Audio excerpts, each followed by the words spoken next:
Hello, everybody. I'm Zenith and welcome back to the Disney Debate, where Kat Mac and I talk about Disney products and Disney in general. How's it going today, Kat? Uh, that's how I feel every time I watch a shitty Disney sequel. Yeah, today we watched Lady and the Tramp 2, Scamp's Adventure. And let me say this before we even begin. It's not quite as bad as I thought it would be. With that being said, it is far, far from good. Yeah, I mean, there are certain elements that probably could have made it mediocre at best, but there are particular elements that just, firmly place it in the bad slot. I And have three major problems with this film, and I'm going to get into it as we go along. But yeah, there are things that really just made me stand up and shout at the screen while I was watching the film, and Kat can attest to that because we were watching it together. yes. Uh, yeah, uh, so this film, so yeah, this now we should point out that Lady and the Tramp was like at the beginning of when all these straight to DVD sequels like started. Like it technically it started with Return of Jafar, but I think it really like took off with The Little Mermaid 2, and then this one came after it, followed by Hunchback of Notre Dame 2, and then that whole slew of shit stains that nobody wants to acknowledge. and that's the thing, like, we're going to get to them eventually, but the sequels to Aladdin are some of the best sequels that Disney has ever produced. hmm Because Aladdin doesn't really lend itself to a sequel, and yet it was good. hmm That's what I meant, because like this is like at the beginning stage when Disney was still putting effort into making sequels. Because like with the success of Aladdin, they figured, oh well, we could at least do a somewhat decent job of these other ones. Hence why they thought that Return to Neverland and The Jungle Book 2 would make it big in theaters, and of course they didn't. Uh, But yeah, like you see that there is some effort put into Lady and the Tramp 2. Not much, but there is some effort, considerably a lot more than say Hunchback of Notre Dame 2 or Milan 2 or any of those other ones. So yeah, like I said, the problems with this is like for anyone who's grew up with the original, this is sort of like an insult. It really feels like it. yeah, even though the original did have its problems, it had so much charm to it, and this does not have that. Mm-mm. And I think the biggest problem in this entire film, one of the big three things that I mentioned at the beginning of this podcast, is Scamp himself. hmm Yeah, for those who either haven't seen or don't quite remember the original, Scamp was that little puppy at the end of the original, like Lady and Tramp's only son, who is the only one that looks like Tramp. And yeah, the whole movie is based around him and pretty much his desire to be quote unquote a wild dog. Yeah, like apparently his father never told him that he used to be a wild dog and used to be on the streets, which, I can kind of understand and kind of not. But the whole premise is that he never told his son about this, and his son Scamp is sick of living in a house because he wants to be a wild dog. And he's like, I don't like taking baths. I don't like sleeping on a bed. I don't like being told to go inside when it's raining outside. I'm a whiny bitch. Pretty much. Like, Scamp is basically the equivalent of those rich, spoiled kids who talk about how, they want to be gangsters living out in the streets, or they want to be, those punk goth people who frequent Hot Topic because, they're so cool and so tough and so edgy and everything. But the thing is, like, they're doing it all for the wrong reasons. They're doing it just, to, pretty much bring some excitement into their otherwise mundane existence. And the thing But is, but with him, he's like he's just a spoiled brat. Like he claims that he has all these problems, and we can clearly see he doesn't. Yeah, 'cause I mean, he basically just wants to be somewhere where he doesn't get yelled at for getting in trouble. That's his whole thing, you know. He hates being disciplined by mommy and daddy. He hates, having to like, stay clean and actually, try to get along with his masters as opposed to causing trouble for them. Like he's basically just a spoiled little brat through and through. Like his reasons that he gives later for leaving his home and not wanting to go back is, just they're so stupid. It's like, oh, I don't want to sleep on a bed. I want to sleep in the garbage. You don't know what it's like to be me. And that's what he actually says. He's like, you just don't know what it's like to be me, man. Everything's better in my world. Yeah, every time he talks, I feel like we should be using the whiny Superman Prime voice. And there's nothing about him that is a compelling character. He is the central part of why this film does not work, because his sole reasoning and his sole catalyst for starting this film is completely flawed and so selfish that I just wanted to stop the movie right at the very beginning.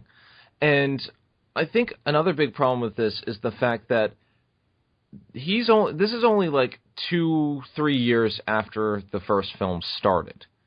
And they're talking about things like it happened 20 years ago, like a parent would do. Like Tramp keeps talking about his days on the streets like they were 20 so odd years ago. And I guess you can make the case that in dog years it was a long time ago, but from a visible standpoint, from my point of view, it seems like they're trying to make it out as if so much time has passed when it really hasn't. Mhm. Yeah, because Scamp is still a puppy. Yeah. And, like, he's not even at that stage, where, like, he's sort of becoming a teenager or anything. He seems like he's still, like, a little kid, even though he does have an adult voice, which is very off-putting. Yeah, it doesn't fit with his character.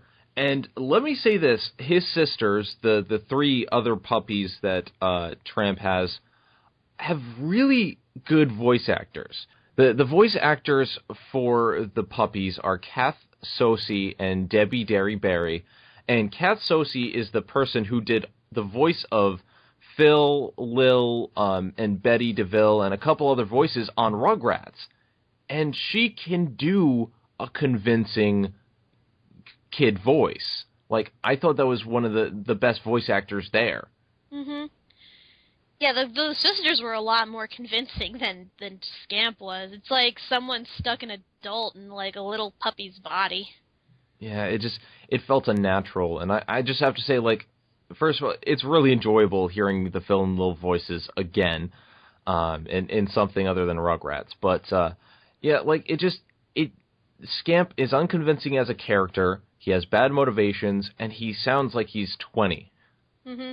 It's really funny whenever they have a scene between him and Tramp because Tramp, like, he has sort of like, he has a slightly deeper voice, but it just sounds like 2 men talking to each other as opposed to a father and son.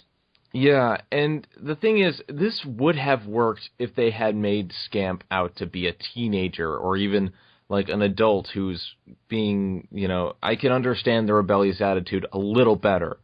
But he sounds too old for his character. He looks too young for his problems. Mm-hmm. And his problems are just ridiculous.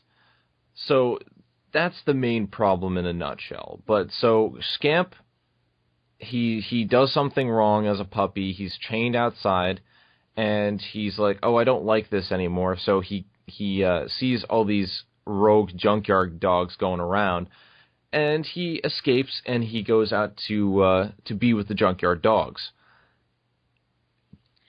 Mostly because he likes these people who are free and who can do whatever they want. That's basically what he keeps talking about. It's like, I could never do this at home. I want to do whatever I want in the junkyard.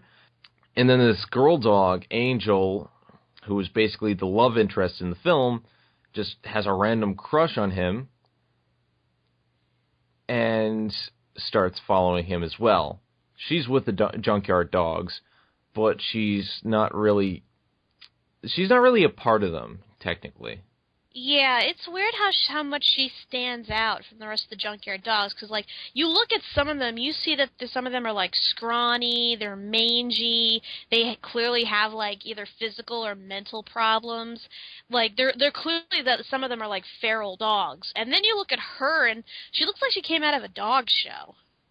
Yeah, she's all, like, nicely groomed, and she's the one who wants to be with a family. She's been with, like, 5 families before.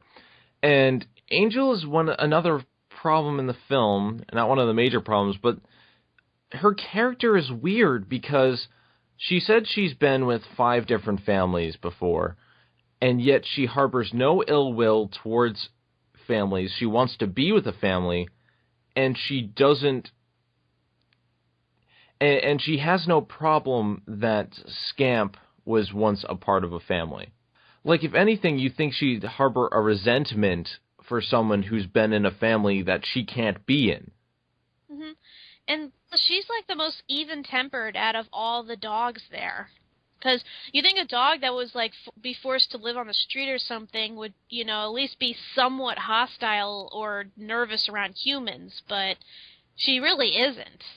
And you think that, you know, she would also have sort of like that tough, you know, that tough street attitude, you know, towards other dogs that think that they're tough, but they really aren't. But she doesn't. And at one point, she tries to talk Scamp out of, you know, becoming a junkyard dog because, you know, he's so sweet and kind, and the streets will beat that out of him. And I'm thinking, well, obviously they haven't done that to you, so. And the thing is, I don't see there is no reason for Angel to fall in love with Scamp. He treats her like a douchebag. He treats her like crap. And, you know, he's always going on about how he doesn't care about families and how he has it tough and how, you know, she has it better over here. And she doesn't see, I mean, I'm guessing she looks past it because, you know, first of all, he appears like a wimp because he's not really good at being a junkyard dog, and then she takes a shine to him, and then he treats her like crap. It's really dysfunctional relationship, and in no way works. It really doesn't, because, I mean, as soon as he meets up with her after escaping from his yard, you know, they're, like, talking and everything, and he's, like, pretending to go through the garbage and finding good stuff, you know, basically acting like a poser. And then, like, she demonstrates, you know, she demonstrates her agility by, like, jumping off a bunch of garbage cans and stuff, and he's like, oh, that's lame. Let me watch this. I could do a lot better. And he completely botches the whole thing. And then she laughs and calls him Tenderfoot. Like, that's not charming. Normally, girls would just be like, "Okay, bye." Yeah, seriously. I mean, and there's also this other point where they almost get killed by an oncoming train, and at one point she thinks that, you know, because he ended up falling into a river, she thinks that he might either be injured or dead. And then when he washes up on shore, she goes right to him to make sure he's okay, and he's like, "Oh, you were worried about me." Yeah, he's really, really... I really don't like his character in this. And this brings me to the second major problem with the film. And this is a personal thing with me, but the train sequence is stolen completely from Stand By Me. And there's no reason for the scene. It doesn't fit in anywhere. They're walking down the train tracks. Suddenly they hear a train behind them, and then it appears that they're on a bridge, on like a train bridge. These scenes have no reason to be there, and then they run away from the train. She gets off to the side. He has his foot stuck in the train tracks, and then they both jump off to the side. It's stolen completely from Stand By Me. Mm-hmm. And like you said, there's no purpose for it. You know, it doesn't lead them to some different area where they, you know, find out something important. It doesn't advance the plot or anything. It's just there. I mean, in that film, there was a reason for it. They were on a journey. They were following train tracks to find this dead body. and they had to cross the train tracks. They had to cross this bridge. And you're shown they were walking across this train bridge, and, you know, you could see the train in the distance. It was built up, and it had tension to it. This was just horrible. Yeah, like, the only thing missing was Scamp slowly turning around and saying, "Train!" Like how they parodied that in Family Guy, like, "Oh no, the train! Another train!" But, yeah, and then right after that scene comes, for me, one of the most infuriating things about this movie is they have the love song. You know, the song that's supposed to show that these two are falling in love and that they're in love. And they do this by basically trying to copy the exact same scene from the first movie. Which is the third major problem. Mm-hmm. They redo Bella Notte, but with a pop song playing over it, and just, you know, having two different dogs in the scene. They don't even have the Italian people saying lines. They don't have them singing to the dogs or playing the accordion. And yet they try to recreate the same exact spaghetti-eating scene as the beginning, completely missing the point of the original film. Mm-hmm. And then they try to modernize it by, you know, instead of them just eating the spaghetti together and trying to make it romantic, they just show them scarfing down the spaghetti like as fast as they can. Like, yeah, you know, no scene where they're eating spaghetti and they meet up at the same time. No, the only thing that they take from the original that kind of makes sense is Scamp nudges the meatball towards the other dog, and then they just scarf down on it. Mm-hmm. Yeah, I mean, this pissed me off, and because, you know, I mean, I understand you want to show that there's some connection to the original, but if you're gonna rip off a scene, like scene for scene, you know, that just shows just how weak your movie is, that you need to reference the first just to, like, validate this one's existence. You know what you could have done is just have the Italians be characters in their own right. Have them be the same people they were in the first film. Just continue it. You don't. If you're going to have a cameo, use it. Yeah, that's another thing. Like, all the characters that we saw in the first movie, well, in those movies they were basically, you know, cameos, but they had like their own scenes and they actually had dialogue. In this movie, they have even less to do and even less to say. Like we see the two Italian guys shown briefly at the beginning of the movie, you know, to remind us, hey, you remember these two guys? They're still in this. And then we don't see them again till the love song.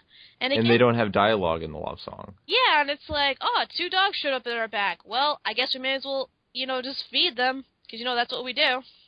Like, and during the opening song in the film where they say two lines, they sound nothing like the original. In fact, they sound even less Italian than before, and it threw me off. Mm-hmm. A lot of the characters from the beginning don't have lines or anything. The Siamese cats, thankfully, they don't appear much, but they don't have anything to say. They don't really make an appearance, and it's both a good thing and a bad thing. I mean, we don't have any racial, stereotypes. But I think the issue here is that if you're going to mention them, why mention them? Mm-hmm. You know, there has to be a purpose. But they're just randomly there. The Scottish Terrier and the Bloodhound, they're there for like 2 seconds. And they're the same role as last time. They're trying to find Scamp. Yeah, they even have less to do, because at least in the first movie, their job was to sort of be mentors to Lady and explain the things that she didn't understand. And then at the end, they get their moment to shine with, you know, rescuing Tramp from the pound. But in this, they're just there, and like they do try to help find Scamp, but they always end up like hitting dead ends, and that's pretty much it for them. And then they repeat the ending of the first film where it appears that the Bloodhound has found Scamp when he really hasn't. Mm-hmm. And, you know, the Scottish Terrier's like, there'll be no living with him after this. It's completely taken from the first film. Mm-hmm. And again, a lot of this film just feels like a retread. Yeah, and a lot of it doesn't make sense either, because, I mean, the purpose of the two Italian guys, I mean, it was basically to set up the whole scene where Tramp and Lady fall in love. But here's the thing, they didn't just have it where Tramp and Lady went up to a random restaurant and, it just so happens that those two guys were cool with dogs being in their backyard and, they just fed them because they were bored. No, they actually established ahead of time that they had known Tramp over a long period of time and that they periodically give him food just to be nice. So it was understandable why they would, set up that whole dinner and everything for Tramp and Lady, because, they know this dog and they see that, he's treating a girl that he likes, so they want to try to, lighten the mood. True, they are dogs, but still, it makes sense. And in this, it's like, oh, two strange dogs show up. I guess we're going to have to give them a spaghetti dinner. And also, the reason why they had, this big dinner was also explained by the Italian guy's dialogue. The dog is speaking to him. He said it, said it outright. It's explained. Here, it feels like out of nowhere. Mm-hmm. Yeah, and again, there's no romance, really. You never get the feeling that these two are, really in love. And it's true that while, Tramp and Lady didn't really have much chemistry or even much, that really gave them something in common, you at least sort of felt the magic, during that whole spaghetti scene, and then saw their interaction afterwards as they actually, started to, grow close to each other. But in this, it's just, true, they have a lot more dialogue together and a lot more scenes, and they, interact a lot more, but there's still nothing there. And the fact that the main character is just so unlikable and there is no legitimate reason why Angel would like him, it just makes it all the more frustrating. It's a little bit better that there's more character development in terms of Angel than there was for Lady, but at the same time, Tramp is the opposite of Scamp. Scamp is so unlikable, whereas Tramp, completely saved the relationship in the first film because he had so much personality enough to fill both of those shoes. Mm-hmm. We wanted a movie about the full relationship, and what we got was not what we wanted. Mm-hmm. And then, of course, because we have to have conflict in this film, unlike the first film where we had several conflicts. In this one, the conflict comes in the form of a junkyard dog named Buster. Now, Buster's the head of the junkyard dogs. He's some sort of Doberman Rottweiler mix or whatever. And Scamp looks up to him because he sees them as being the example of what he wants to be.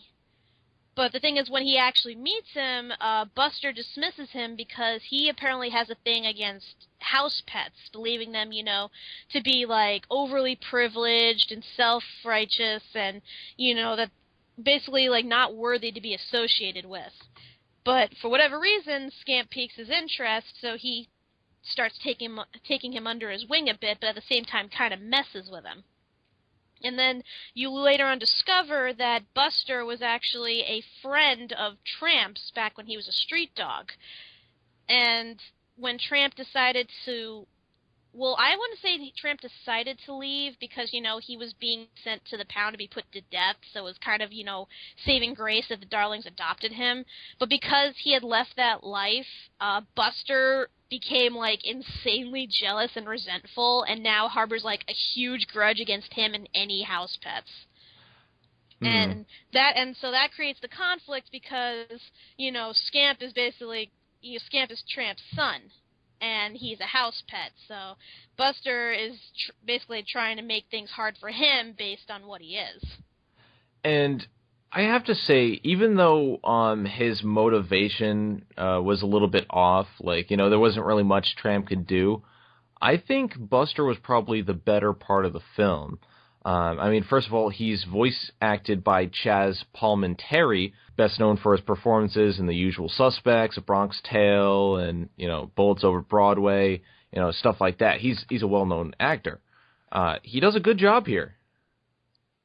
Yeah, but the problem with Buster is his motivations are really confusing. Because I mean, yes we see that he's pissed off that Tramp left him, but his reasons weren't like, oh, I'm bored with this life, I'm just gonna leave you to be by yourself. I mean, the guy fell in love, and the guy ended up getting in a situation where he would have died had this family not come along and saved him. At the same time, Buster kind of feels unhinged a lot of the time. He really does. Like when he's talking about Tramp and how much he hates him, he's like sort of foaming at the mouth. That's how freaking mad he is. It's like he was one of his old boyfriends, and he was like rejected by him or something. So, I mean, yeah, his motivation is a little bit suspect. Well, a lot bit suspect. But I think a lot of it stems from the fact that he might have rabies or something like that. It's never really delved into. I think in terms of maybe not his character, but just his presence in the film was just in comparison to the main actors were much better. Yeah, I believe that. I mean, and he does prove to be a legitimate threat because once he realizes that Scamp is Tramp's son, he kind of decides to use that against Tramp. So he first does it by manipulating Scamp into stealing food from the family during their picnic, thus ruining their meal. Then he turns Scamp against Tramp when Tramp wants to bring him home. And then after that, he deprives Scamp of his collar and gets him into a situation where he comes across the dog catcher, and the dog catcher catches him and is going to send him to the pound, possibly to be put to sleep because he doesn't have a collar. So, like I said, he does provide to be, a legitimate threat, if only because he's so manipulative in his actions. Yeah, I mean, I don't think he's a good villain per se, but he's manipulative enough and threatening enough that he worked in his role. But I think, I think there were problems with that. Another big problem character is the dog catcher himself. And I think the biggest problem is that he has a character. In the first film, he appeared twice, and the whole thing was he's trying to provide tension. Whenever he appeared, you felt like, there's something going on, there was something wrong, and he was faceless. They didn't show him. Mhm. Yeah, in a way, he kind of reminded me of a man from Bambi. I mean, true, you did see his body and sort of what he looked like, but the point was, you were seeing this from the dog's point of view, and he's basically an imposing authoritative figure that, basically would take stray dogs to their doom. So, in a way, that did make him threatening and stuff. In this, they kind of go all out for the stereotypical bumbling dog catcher. He sounds like Don Knotts. I know, he does. Even on the wiki page, like they say he sounds like Don Knotts, and it just I can't take him at all seriously. He's shown in the beginning of the film getting beaten up by the dogs. Mhm. Like I said, he's pretty much the stereotypical dog catcher, minus the fact that he's not fat. So, like, it really, like, I think he's meant to be either, like, the secondary antagonist, but just, you can't take him seriously. Like, you really can't. Even when he does end up bringing Scamp to the pound, you know that the big danger is not the dog catcher, it's the dogs that are in the pound. Yeah, and the thing is, one of the plot points that led up to this is that there's this really gigantic bulldog that Buster tricks Scamp into harassing, trying to steal food from him. And so the bulldog is chasing him all around town, and somehow the dog catcher manages to catch the bulldog. He runs into the bulldog with his car, and so he captures the bulldog. For some reason, he gives this weird reasoning of, oh, that'll teach you to attack my car, even when you hit him with your car. Mm-hmm. But so somehow he manages to capture this bulldog, and so when Scamp gets there, the bulldog's in the pound with him. First of all, why do they share a cell with another dog? I never understood that because they never do that in the real dog pound. Well, this does take place in, like, the early 1900s, I guess before they realized that, it's not a good idea to put a bunch of wild dogs together, particularly ones that have, like, aggressive tendencies. Mm-hmm. But, yeah, it is really weird that they would stick a puppy in a cell with a clearly dangerous dog. And it just seems so forced, like this one plot point that, oh, randomly there's a bulldog and they're going to set this up for later. It doesn't feel natural in terms of the flow of the story. Mm-hmm. Yeah, it's pretty much there just to bring more conflict into the climax, because again, the dog catcher really is no threat, because he's such, like, a goofy blowhard. So, of course, we need to add, like, a dangerous animal that could, like, possibly kill someone in order to, like, raise tension. But if he's captured by the dog catcher that we don't respect, then that kind of takes away any impact that the bulldog had. Yeah, true. To me, a lot of the villains in this fell flat, even Buster, if only because his reasonings for hating Tramp is so stupid. He was better than the Rat for me. I mean, the Rat was a much more legitimate threat in the first film, but he just appeared, very briefly. I think I liked the setup of Buster and, what he was capable of a little bit better. But that's, like, the only thing I can credit this film for, Mm-hmm. Yeah, I mean, other than that, Buster's basically a dog with a grudge, and the dog catcher is just a bumbling fool, and Reggie's just an aggressive dog with rabies. Like I said, you basically have your main bad guy, your henchman, and your monster. And they're not very good ones at that. They're not good, even especially for the time, because we had just gotten off Jafar as a villain, and other villains. This was not a good thing for the film. There are other junkyard dogs that we get to see briefly. They don't really have a presence. The only one that really makes an impression on me is the sheepdog, and he is dumb. Mm-hmm. He is very dumb, and not the adorable, oh, look, it's like Ed and Eddie type. No. This is borderline mentally defective. Yeah, like they really have no purpose in this film other than to be, the generic gang members.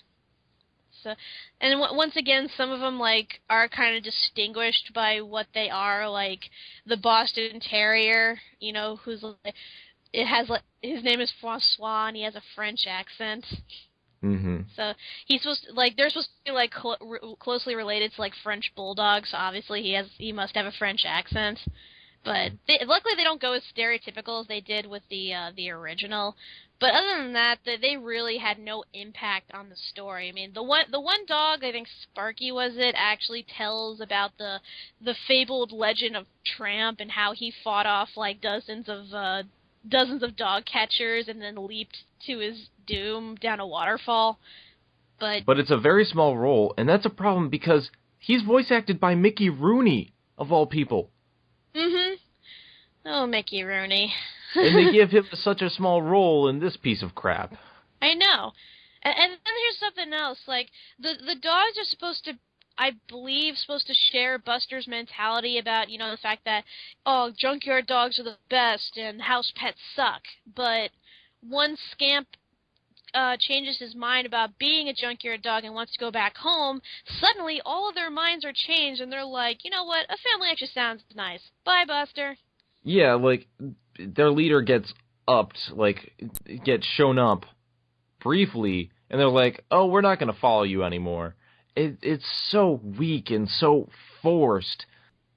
Yeah, but you think there'd be some legitimate reason, like either he did something, like, really despicable toward them or toward a certain member of the gang, or Scamp was actually able to, like, either verbally or visually convince them that it is ultimately better to have a loving family than to be, mangy mutts living in garbage. But none of that is shown. They just, just randomly change their minds. There's no build-up or anything. And then at the end of the movie, they miraculously all manage to find homes.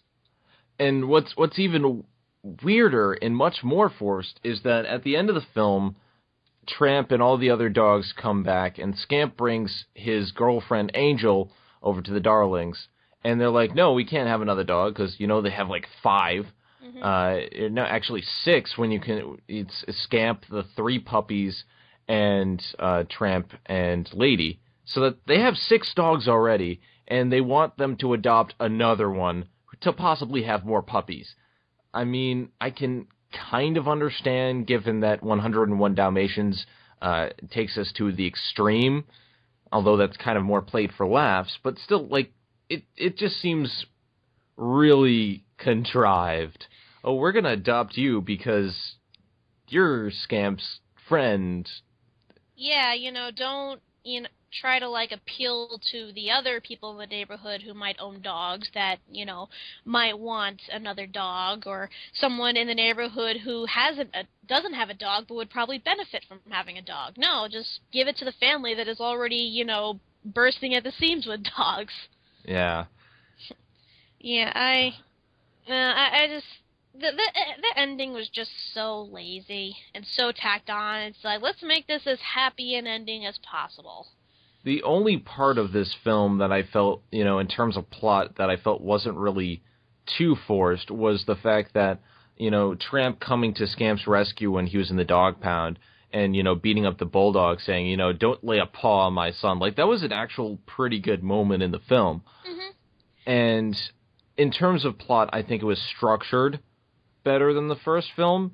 But even still, like, what is on display is not much. There were certain points that were good, but it was centered around a character we didn't care for, and it really fell apart at the seams. Plus, there's another problem with, like, the overall story.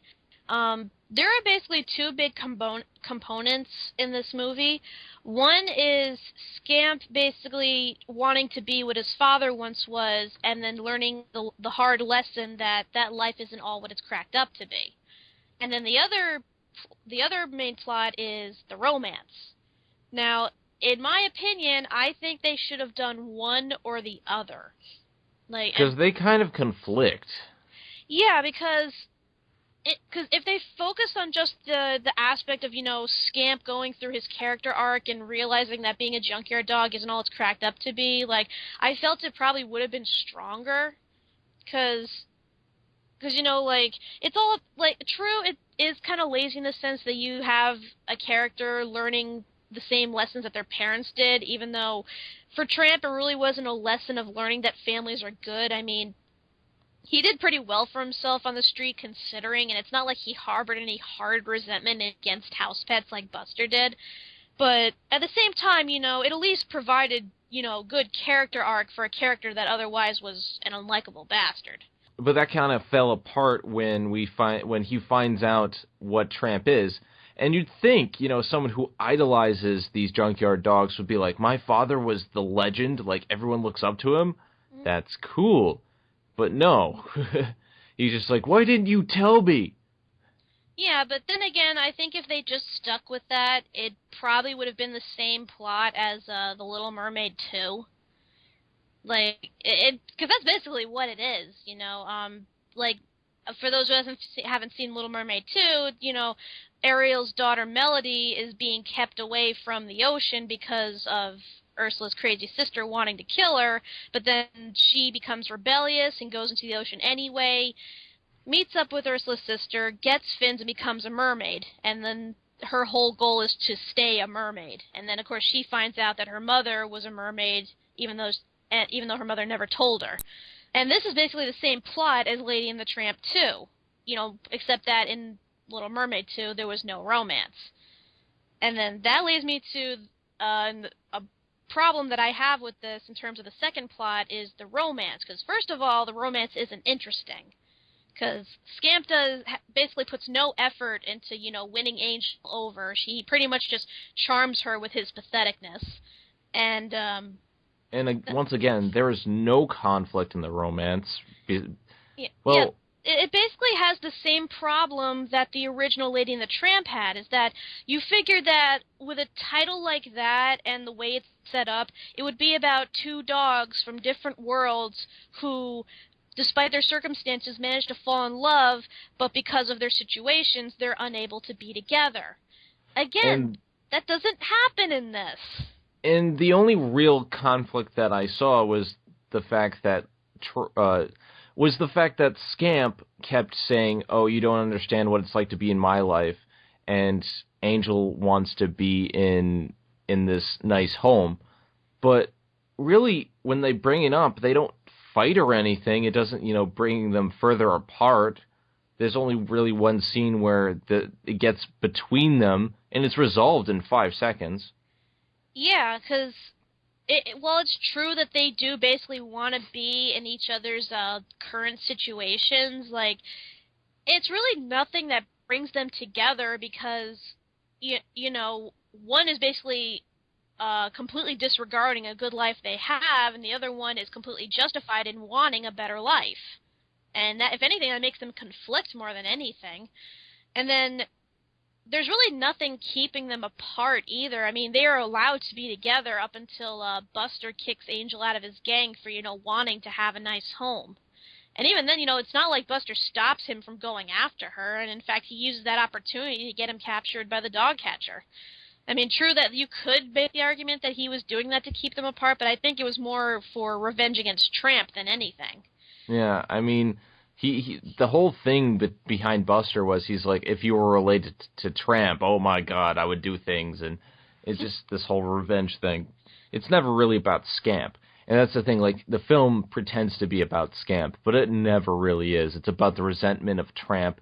It's in most characters' cases. Hmm.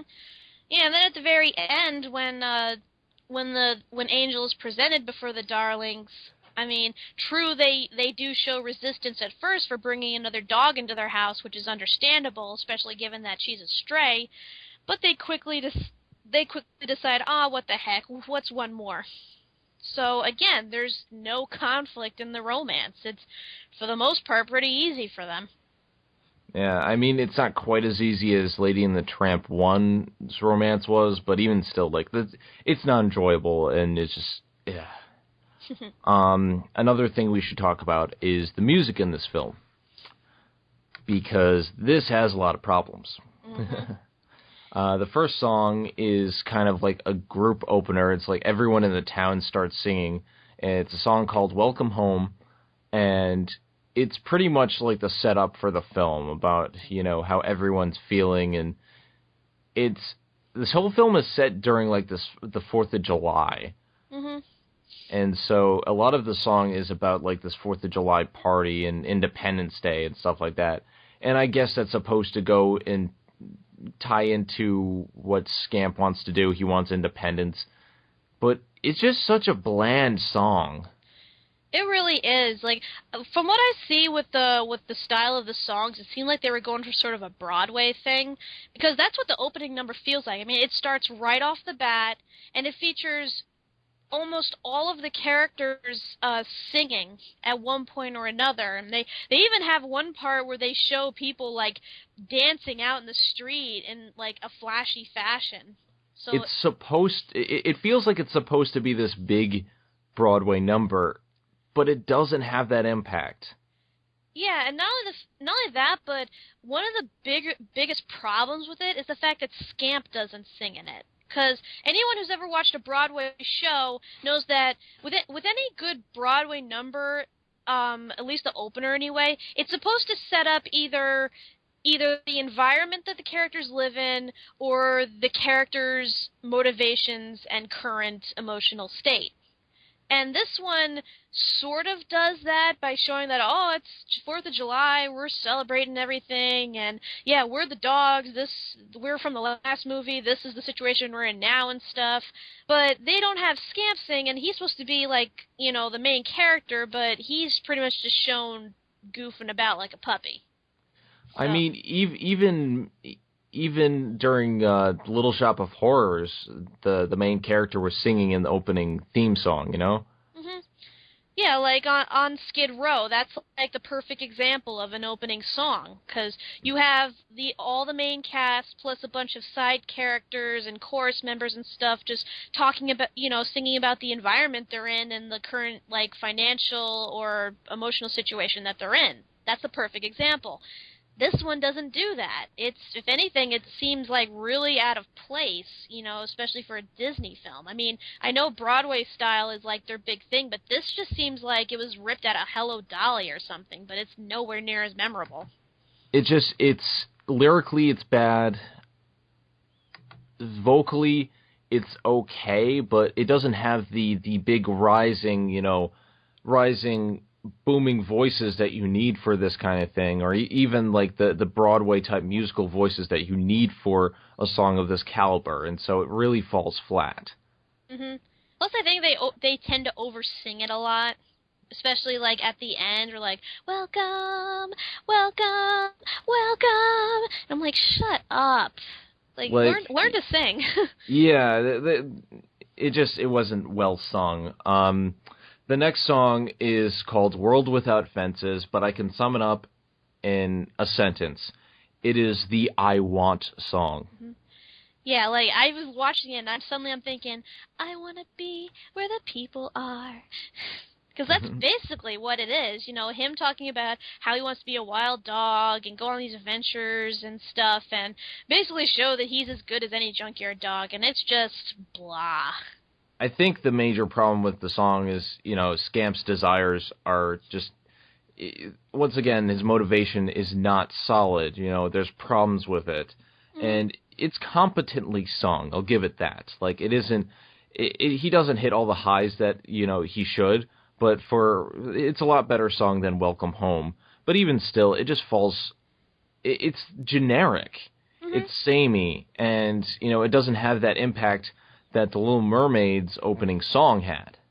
Yeah, because I mean, well, it kind of is the same thing, the fact that both characters are, basically privileged characters that have everything that a normal person could possibly want, but it doesn't make them happy.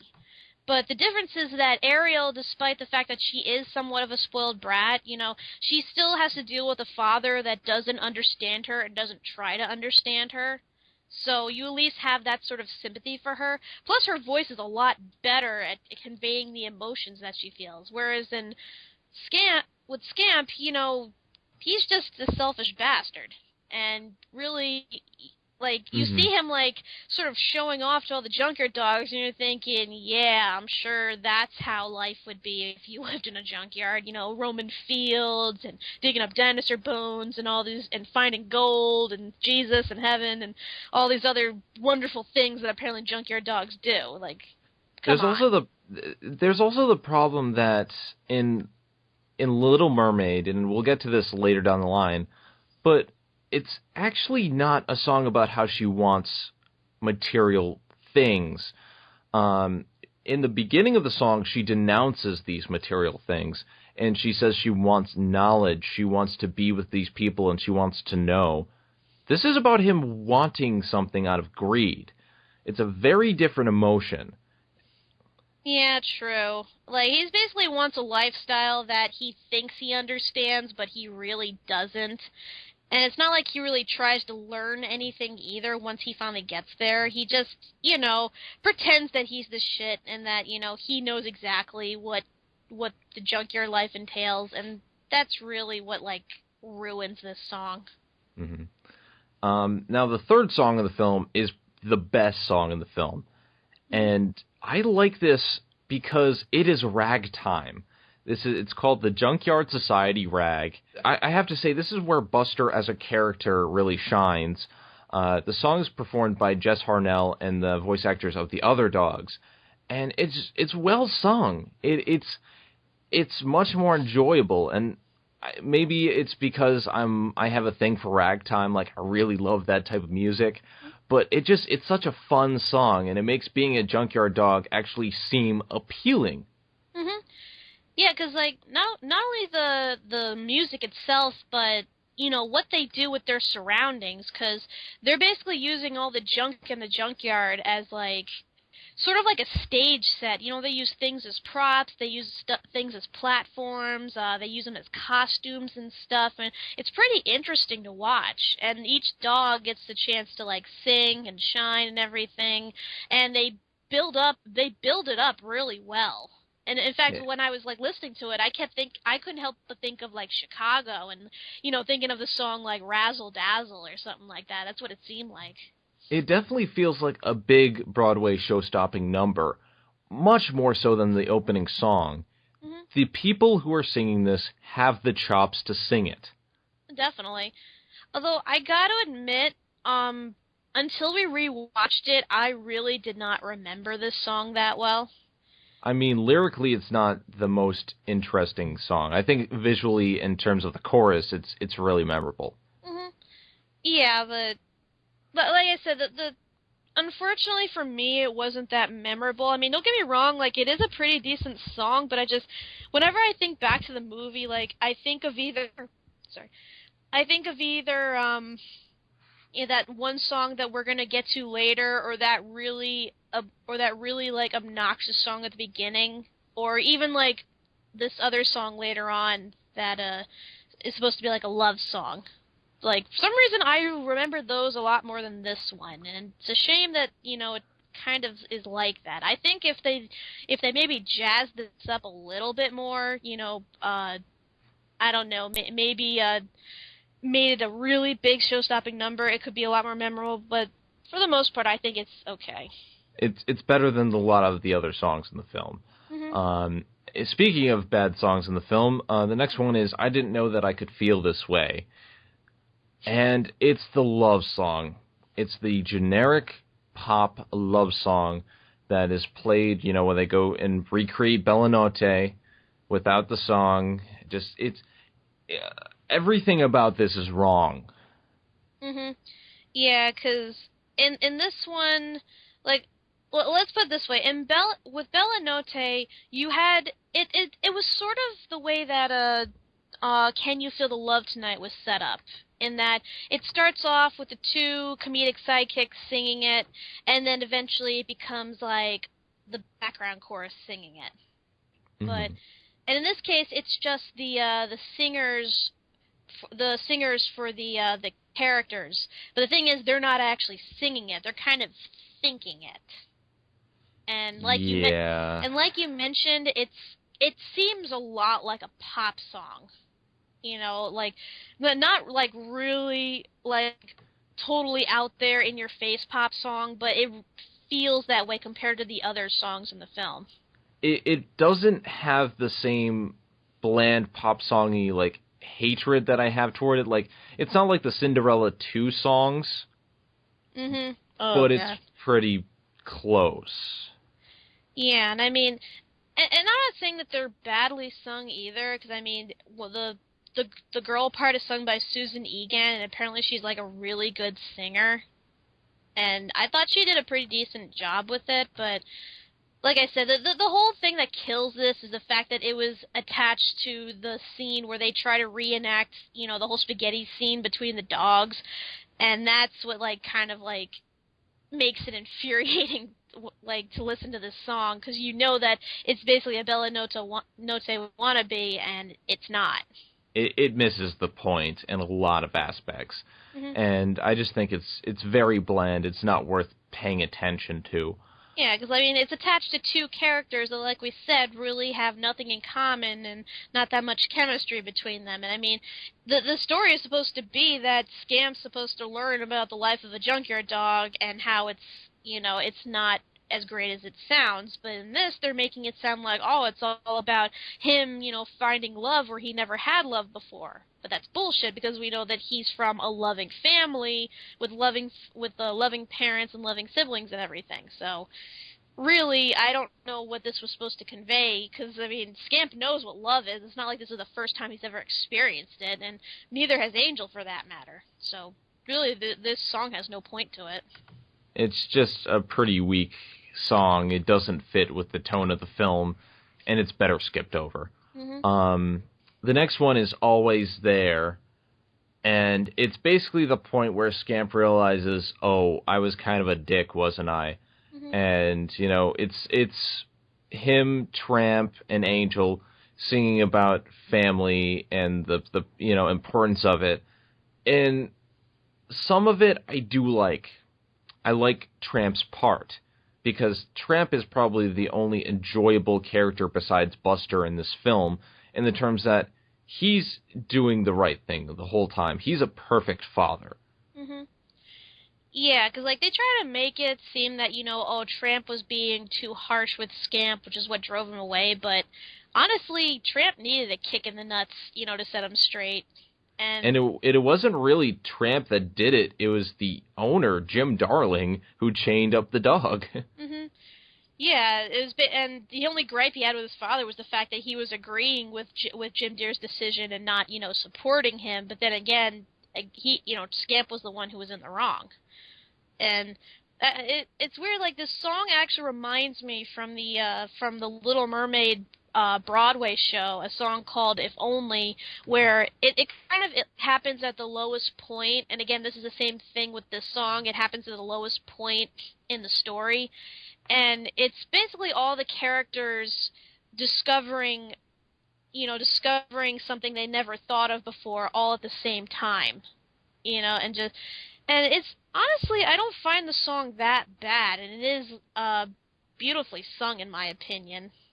But I don't think it fits with 2/3 of the characters. Yeah, that's the thing, though, is that this would make sense, if it was a character that was likable and that wasn't willingly making these bad decisions the whole time. I mean, I can understand if, like, Scamp truly was, like, naive to all this, but, like, honestly, come on. Like, yeah, you really have to go live out in a junkyard before you figure out that living in a junkyard is bad. Come on. It's really stupid on his part. Mm-hmm. So, the only 2 songs in this film that were really good were Junkyard Society Rag and Always There. Mm-hmm. And even that, sometimes it doesn't really fit with the characters. The other songs are either bland or just generic and off-putting. But this next song, this is the worst song in the film, and it made me hate this film even more than the Stand By Me ripoff, even more than the Bella Notte, ripoff in this scene. This is a pop duet of Bella Notte. Think about it like as, the song at the end of Aladdin, the pop version. This is that. Only it's so infuriating and it misses the point. Yeah, if you ever, like, came across the Disney Channel or the Disney station on the radio, like, you probably have heard this song, because it's all in there with, current artists trying to recreate the original classic songs and just, making them as poppy as possible, and it's infuriating. It's like, just give us the original stuff. Come on. And this is too slow. It's slow. They don't have the original instruments in there. There's barely any instruments besides this, like, soft sound in the background. And, like, the original worked because, like, it had the accordion, it had all these, like, Italian instruments. It had this feeling of it, because we equate Italian things to romantic things. Mm-hmm. It just doesn't work this way, and I don't like it at all. Me neither. Yeah, so pretty much more than half the songs here were, like, so blah, and the others are, like, hit or miss. So. Which, the original had maybe 2 or 3 more songs that were good than this. And, I mean, Lady and the Tramp is known for Bella Notte. It's known for this scenes. And for the sequel to mess up on a lot of the music this way is a very big disappointment. Yeah, and I mean, to their credit, at least they stayed away from, songs like We Are Siamese. At least they didn't have anything like that. But still, I mean, but Lady and the Tramp was by far not, is in no way the perfect musical, because again, you have, like, possibly 2 or 3 memorable songs at the most, and only one of them is, like, truly good. So it's not like this sequel's, like, living up to that any standards imposed by that, but the fact that they ruined the only good original song just really, ruins it. I like He's a Tramp. I'm glad this isn't anywhere near this thing, so. But, overall, what is your opinion of Lady and the Tramp 2, Scamp's Adventure? Well, obviously I consider it an unnecessary and pretty much bad sequel. But compared to other sequels that I've seen, and trust me, I've seen them all, this ranks up there with one of, like, the least awful. Like, not much least awful. Like I said, there are, like, big elements in there that really do ruin it and put it firmly in the bad category. But the thing is, like, it has better animation than later sequels would have, and, some of the songs, like, at least have effort in them, and at least it's not like Cinderella 2, where it was just 3 generic stories all tied together by one main plot. It simply isn't done. Yeah, I mean, at least it doesn't have that, but at the same time, it still is a bad sequel, and really, unless you're a Disney fan and really want to subject yourself to this, don't bother watching it. Yeah, I have to agree. I mean, it's not as bad as I thought it would be again, but those 3 main points that I talked about really ruin it for me. A lot of the treatment of the songs really do ruin it for me. There are points that I do like, but a lot of the central issues are there and just doesn't make it worth watching for me. It's not nearly as bad as Cinderella 2 was. It's not even close to Reluctant Dragon levels of bad, but it's not worth watching. There's nothing really too enjoyable or memorable about it, and that's a big detriment. So I personally would steer clear of the sequel. Yeah, not to mention the fact that the title is kind of misleading. First of all, this is not Lady and the Tramp 2. True, they do have Lady and Tramp in it, but aside from maybe Tramp, they have really nothing to do in the story. This really is not their story. And then we have Scamp's Adventure. Well, yes, it does involve Scamp, but, when you get down to it, the story really isn't about him. It's about his father and, his beef with Buster. And Adventure?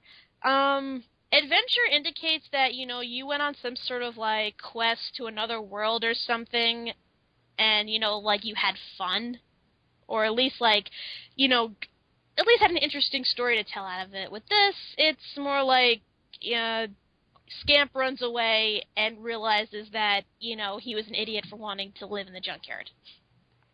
So, yeah, I think this whole title is completely misleading.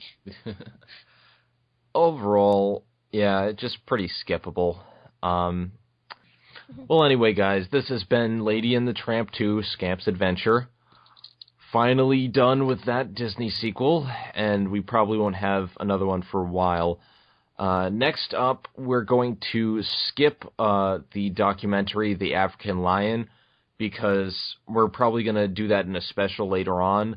It's been tough trying to find these old Disney documentaries, and it isn't worth doing so many in a row, especially since the 1950s there were documentaries left and right.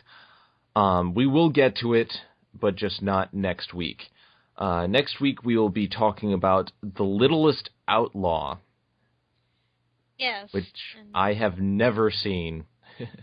Me neither, admittedly, but I believe this is like the first live action movie where they actually have Hispanic people as the lead. Like, I know they had movies that took place in Hispanic countries, like Saludos Amigos and Three Caballeros, but I think this is the first one where they have, like, live action and people that are actually, Hispanic, with actual like important parts. So this should be interesting. Mm-hmm. But anyway, we will talk about that next week. Thank you guys for watching the Disney debate. If you have any comments, criticisms, suggestions, or Disney movie suggestions that don't fall under main Disney canon or that we might have overlooked somehow, please let us know. You can leave comments in the comments thread at zenithrule.blip.tv, or you can follow us at twitter.com/zenithrule and twitter.com/fmtrabbit, or you can follow us at facebook.com/zenithrule, facebook.com/catmac. There's the Disney Debate fan page at facebook.com/the Disney Debate, or you can join Team Die Zenith. That's my fan page. It's facebook.com/Team Die Zenith, and interact with us and let us know what you think. But until then, I am Zenith Rule. And I am Kat Mac/FMTRabbit/CatTCritic. And we will see you next time. Thank you for watching the Media Meltdown. Don't forget to like, comment, and subscribe for more awesome videos. And if you like what you see, show your support on the Patreon page at patreon.com/Media Meltdown. See you all next time on the Media Meltdown.